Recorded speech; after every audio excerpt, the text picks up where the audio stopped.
Buongiorno, buongiorno, ben ritrovati in diretta e buon Natale da parte di noi tutti, del gruppo Media Nord-Est, di Antena 3 alle vostre famiglie, a chi ci segue anche in questa giornata. Abbiamo scelto e deciso di stare insieme, di tenerci compagnia. Avremo interviste, avremo contributi, collegamenti, insomma passeremo insieme questa giornata e cominceremo, lo dico subito, con un'intervista straordinaria. Tra poco vi presento il nostro primo ospite. In questa giornata sarà con noi anche il presidente, il governatore Luca Zaia. Poi vedremo gli auguri dei sindaci, non solo, insomma saremo insieme per capire anche che cosa succede in questa giornata speciale, importante, magica, che unisce le famiglie e appunto ci terremo compagnia. Saluto e ringrazio, sono veramente emozionato e contento che sia ancora con noi, poi particolarmente sono in questa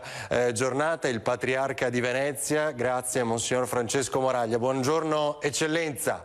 Buon Natale a tutti, buongiorno, buongiorno. Grazie davvero ancora per aver scelto e accettato il nostro invito in questa giornata importante. Senta, ce lo volevano portare via il Natale, no? L'Unione Europea con quella cosa strana, che cosa ne pensa?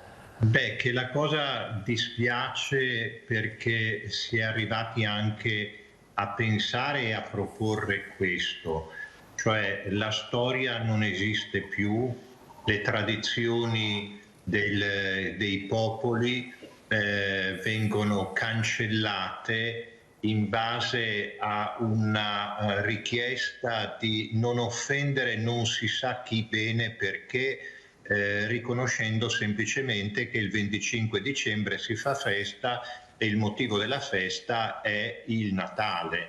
Nessuno è obbligato a vivere il Natale, però se il Natale è il Natale, chiamiamolo Natale, perché se entriamo nella logica in cui ognuno dice, costruisce una novità, sradicando dal terreno della storia, delle tradizioni, e qui io direi anche dalla vita vissuta dei popoli, in base a una decisione che è imposta dall'alto, e forse dobbiamo avere il coraggio anche di dire da minoranze che possono essere certamente influenti e lo dimostrano di essere influenti proprio nel momento in cui riescono a fare queste proposte, ma che non corrisponde al sentimento, ecco, dei popoli, del popolo. Quindi io credo che su questo bisogna stare attenti, perché che indubbiamente il Natale possa diventare una festa unicamente commerciale è un rischio, un pericolo, qualcosa che per noi cristiani deve essere guardato con una certa attenzione. Ecco, ma depennare una realtà come anche altre realtà che riguardano la storia e le vicende vissute lascia veramente, veramente perplesso come atteggiamento. Mi pare che abbiano capito, ecco, l'aria che tirava e che siano ritornati indietro, ma forse perché è stato fatto notare che non era il caso di percorrere una strada che comunque sia non corrispondeva alla realtà. Vede, c'è una bella frase di Orwell che dice che la libertà inizia quando io posso dire a tutti che 2 più 2 fa 4. Senta, Eccellenza, mentre questo effettivamente, diciamo, racchiude un po' il senso anche di quello che è successo, quando noi ci vediamo in questo momento, no? Ci parliamo, poi vorrei parlare anche del senso che lei ha già toccato del Natale e quindi forse di quella luce che adesso un po' sembra ci manchi, ne abbiamo bisogno, no? In queste giornate, quindi poi ci arriveremo. Però mentre noi ci parliamo e ci vediamo ci sono tante famiglie che finalmente si vedono, si riuniscono anche con attenzioni, speriamo ovviamente in questo momento. Che messaggio vorrebbe mandare a loro in un momento come questo, cercando magari un po' di astrarsi, per quanto difficile ovviamente, da quel che stiamo vivendo? È che intanto la festa ha un valore umano importante e che il far festa vuol dire anche non ridurre la vita semplicemente ai problemi, alle necessità, alle urgenze, alle scadenze, all'agenda, e questo credo che sia una cosa importante. Poi c'è una festa particolare che si chiama Natale, che noi continuiamo con gioia a chiamare Natale, nella quale viene data una notizia particolare, ecco, che per quanto le difficoltà possano attanagliare le generazioni, le epoche, le situazioni, il cristiano sa che Dio non lo lascia solo, e non semplicemente attraverso qualche messaggio, qualche parola, ma coinvolgendosi direttamente nella storia. Ecco, io credo che si vive bene il Natale quando si prende sul serio questo evento scandaloso, ecco, per chi ragiona non considerando che Dio, oltre a essere onnipotente, è anche un amore infinito, quindi escogita una modalità che forse a noi uomini non appartiene, ma direi che è l'esaltazione ultima di quello che poi Gesù è venuto a chiederci nel momento in cui ci chiede il perdono. Nel momento in cui ci chiede di perdonarci, chiede di fare un atto di gratuità e di fiducia nei confronti di un'altra persona che ci domanda il perdono. Ecco, Dio è superiore a questo atteggiamento, perché ci perdona anche sapendo che l'uomo può rimanere libero nel rifiutare questo perdono. Quindi vede, il Natale è bello dire che è una notte magica, è bello dire che è pieno di fascino, è molto bello insegnarlo ai nostri bambini, e io direi ai genitori che hanno i bambini piccoli: aiutateli a penetrare il fascino del Natale. Però vede, il Natale è anche una proposta antropologica, al di là di questa parola ci può sembrare un po' difficile, è una proposta fatta all'uomo attraverso un profilo umano e un progetto umano che si chiama il bambino di Betlemme, che poi diventerà l'adolescente, che poi diventerà l'uomo Gesù, che poi parlerà, ecco, col Vangelo. Quindi dobbiamo recuperare qualcosa che molte volte non è presente nella nostra vita, perché la nostra fede forse non è a sufficienza maturata, no? Ma nel Natale c'è tutto. Il Natale è un seme, ecco, io vorrei lasciare un po' questo pensiero. Il Natale è un seme, vede, nel seme c'è già l'albero, anche se non è lì, non è presente, però c'è già l'albero, e quel piccolo seme che io posso confondere, se non sono esperto in scienze agrarie, no? Il seme della pera e il seme del melo, e li vedo, sembrano uguali, eppure lì c'è l'albero che darà pere, l'albero che darà mele, e così via. Ecco, il Natale è proprio questo inizio, questo cominciare una vicenda umana. Allora, sussidiarietà, solidarietà, diciamo, è il famoso insegnare a pescare e non regalare i pesci, no? Però, oltre a questo ragionamento, c'è una cosa che spaventa, e noi ne parliamo sempre tanto, cioè,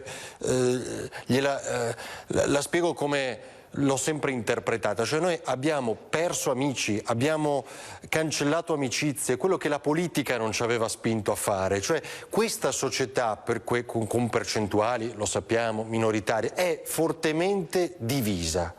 Cioè, eccellenza, che mondo è dopo la pandemia, sperando che finalmente riusciremo a parlare di un dopo pandemia, però con queste forti contrapposizioni, con questo dialogo che non c'è più, non c'è possibilità di dialogo tra due parti, una numerosa e una minoritaria per quanto tale, ma che è sempre parte di questo mondo, sono i nostri vicini, i nostri colleghi, i nostri amici, cioè che mondo è dopo quello che stiamo vivendo? La Come pandemia, si recupera?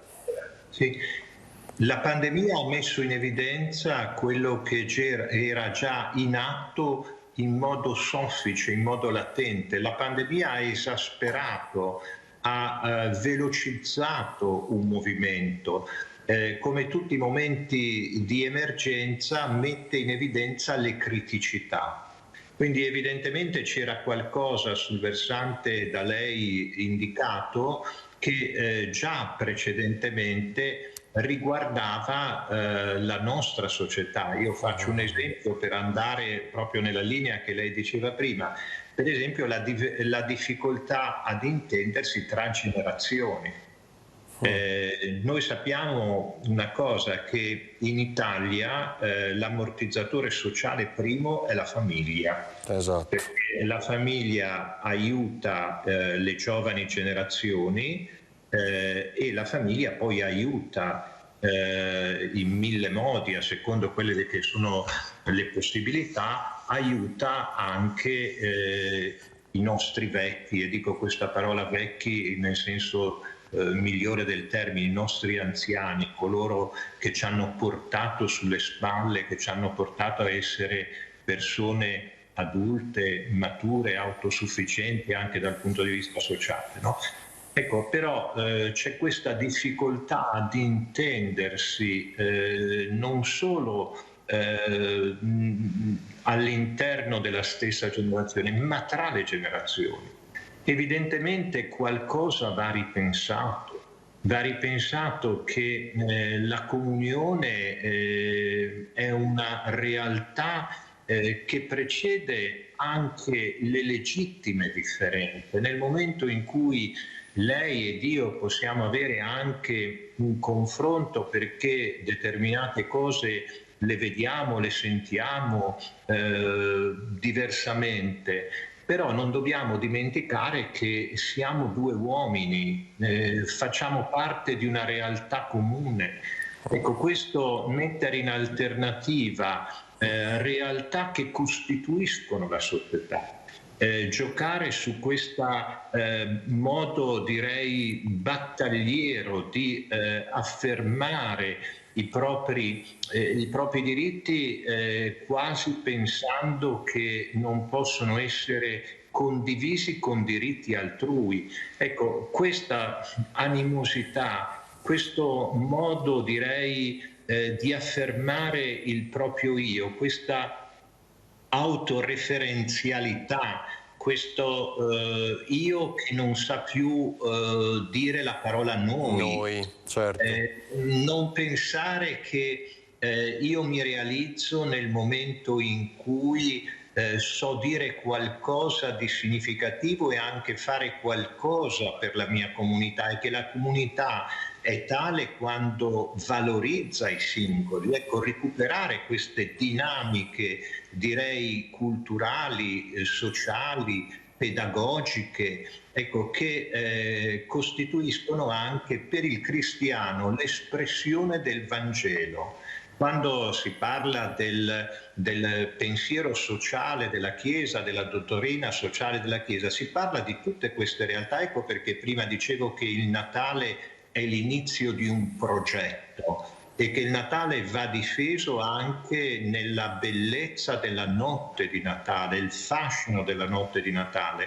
Ma il Natale è l'incipit, è l'inizio di questa progettualità che la persona di fede, la persona credente, traduce poi anche in scelte culturali, in scelte sociali, in scelte di rapporti economici, per cui poi la frase "siamo tutti sulla stessa barca" oppure "siamo un arcipelago e non siamo delle isole" ha un suo significato, ha un suo senso, se no rimane unicamente un'affermazione così ridondante, più retorica che realmente significativa. Ecco, eccellenza, volevo portarla su un altro tema, un altro paio di temi veloci, ma non per questo meno importanti, anche perché lei è molto sensibile ovviamente al lavoro ed è una delle componenti di quella crescita che dicevamo, di quella serenità che lei citava. Ha dato un segnale molto forte in questi giorni sulla speed line, sperando che appunto sia scongiurata la chiusura, quindi la perdita di lavoro di moltissime persone nell'area del veneziano. Il lavoro è quello che ha sofferto in questi quasi 2 anni le conseguenze ovviamente della pandemia. Come sta il territorio secondo lei, quello che lei rappresenta, è più largamente questo nord-est dal suo punto di vista? In questo nord-est dobbiamo dire che c'è la spina dorsale di quella che è l'economia italiana. L'economia italiana, oltre il 98%, è costituita da aziende medio-piccole e le aziende medio-piccole appartengono alla cultura del Veneto, appartengono alla cultura delle nostre terre, della nostra terra, del nostro territorio. Ed è certamente preoccupante, ecco, che il sistema veneto abbia dovuto pagare uno scotto grosso per quello che riguarda il sistema bancario. Era importante una banca che fosse collegata col territorio. Io capisco le dinamiche del grande capitale a livello mondiale, certo. Però noi sapevamo che il sistema bancario del Veneto era qualcosa che nasceva dalla cultura, dall'anima, dalle tradizioni, dalle scelte che la nostra gente aveva fatto. E le aziende medio-piccole sono frutto molte volte del lavoro di operai che si sono messi in proprio, che hanno avuto questo coraggio, di famiglie. Ecco, credo che sia qualcosa su cui dobbiamo essere molto attenti, molto presenti. Certamente quando le proprietà passano da realtà, famiglie, gruppi che sono costituiti sul territorio, e quindi dico non in modo retorico ma che amano il territorio perché appartiene a loro il territorio, ma diventano delle proprietà che hanno sede poi in altri, non dico continenti, ma certe volte anche continenti, ma certamente in altre nazioni, in altre aree geografiche. Ecco, allora si rischia veramente di diventare dei numeri e gli operai, gli uomini diventano anche le donne che lavorano in azienda ai vari livelli, anche dirigenziali, anche impiegatizi, diventano dei numeri. Senta, eccellenza, veramente l'ultima battuta, la nostra basilica come sta? La basilica di San Marco, l'acqua alta, i lavori, ha un appello da fare? Le rispondo diplomaticamente, poi le dico un po' alcune cose. Va bene. Potrebbe star meglio, ecco, potrebbe star meglio. Potrebbe star meglio perché lei ha accennato l'acqua alta, che è purtroppo un ospite frequente della struttura della nostra basilica. E poi adesso abbiamo iniziato dei lavori che per alcuni intoppi burocratici purtroppo da qualche settimana sono fermi e questo aggiunge un problema ai problemi. La Basilica, guardi, è il cuore della diocesi ed è, credo, anche il cuore un po' delle nostre terre venete, no? Perché in Basilica abbiamo l'Evangelista Marco che dà un po' il nome, se lei si ricorderà, al Manzoni, terra di San Marco, no? E quindi la Basilica non è solo di tutti perché è un gioiello artistico e conosciuto ovunque nel mondo, ma perché per noi veneti, per noi credenti, è veramente quell'inizio di idealità a cui facevo cenno prima. Vede, la Basilica è molto bella, ma quel bello della Basilica nasce dalla verità della fede, quindi dalla verità del Natale. E ritorniamo sul punto fondamentale. Speriamo di poter dire che siamo liberi, incominciando da dire che 2 più 2 fa 4. E quindi auguro a tutti non solo un buon Natale, ma anche un santo e sereno Natale. C'era una parte in cui doveva dire delle cose cattive poi, no?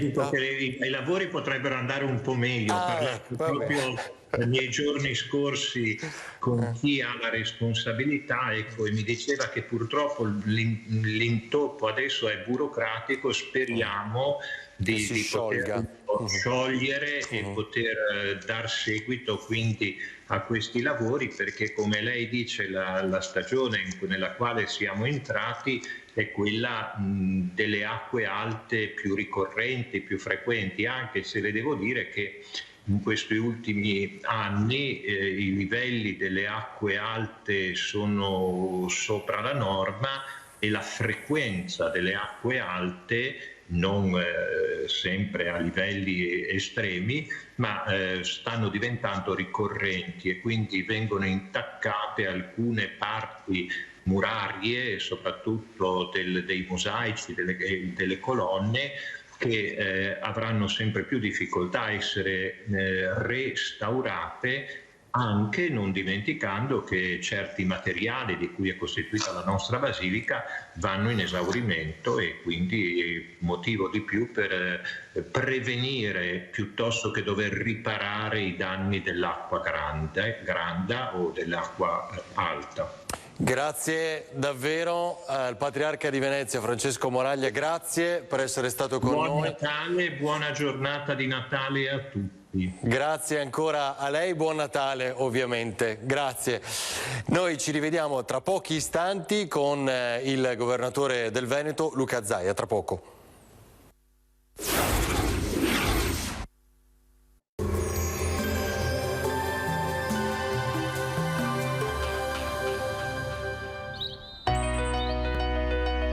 Casa Cason, profumi e sapori in una fetta di Veneto.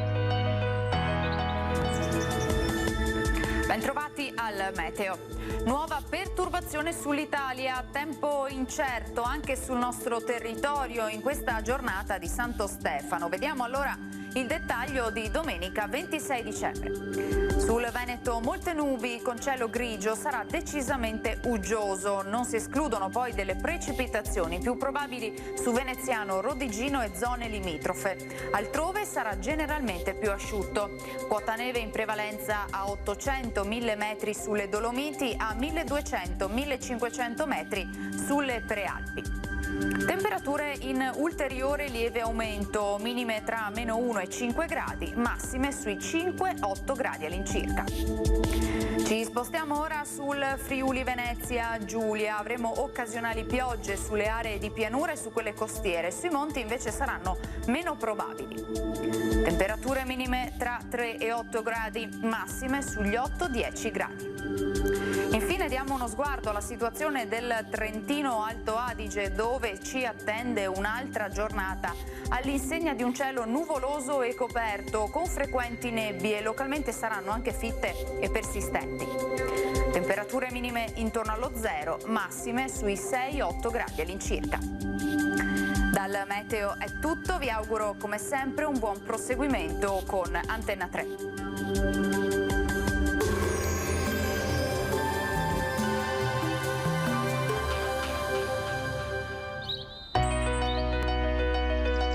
Casa Cason, l'arte di fare i salumi, viene da molte fette fa.